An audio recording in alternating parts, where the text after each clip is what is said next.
Hi again.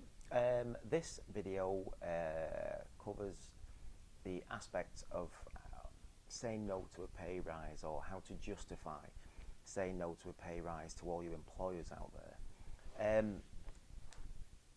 Even though we have us guys around, recruiters, headhunters, and it's all very well using one of us when someone leaves, the key to success for any business is staff retention. So try and keep hold of your staff the best that you can, rather than coming to someone like us.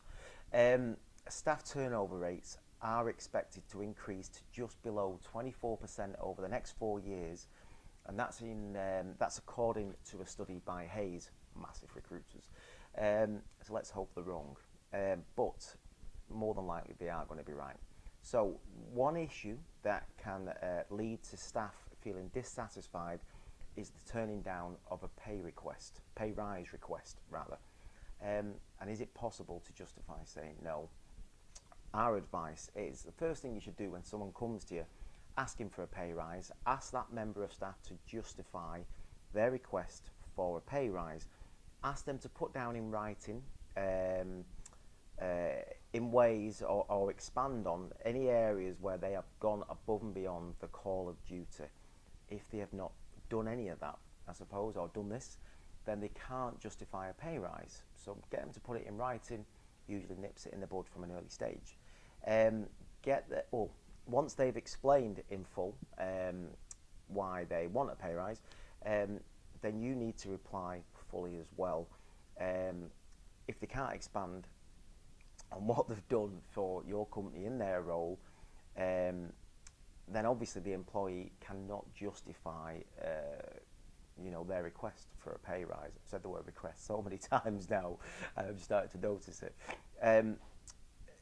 If you want to if you seriously want to keep hold of this employee, look at what they've done. If they can't put it down in writing, still analyse it on its own basis. If you don't keep them happy, it's going to turn into a flight risk, obviously. If you can't afford a pay rise at that time, well, suppose if they've come back and justified why they want a pay rise, but you can't afford to give them a pay rise at that time, explain that, but then make sure the employee feels suitably valued, and maybe put in some timescales of when you can give them a pay rise. This will probably help, obviously, with making them feel valued and making them understand what's going on as a business. But you have to stick to the goalposts that you've put in. Obviously, once you've explained, an employee will feel less wronged, and then you're going to give them clear goals to earn a pay rise, and that's fine. If you can't afford the pay rise still, maybe look at other areas in which they can feel worth extra days, duvet days, something on them lines. Maybe extra training, management training, something on them lines which is going to make them feel valued as an employee. Even though money is the initial thing we're asking for, if you can give them something else, it can sometimes make that employee feel valued. And that's what this is all about. As we said at the start, staff retention is key. Keep hold of that person in any way that you can. If you can't afford the pay rise, there is other areas in which you can keep hold of them.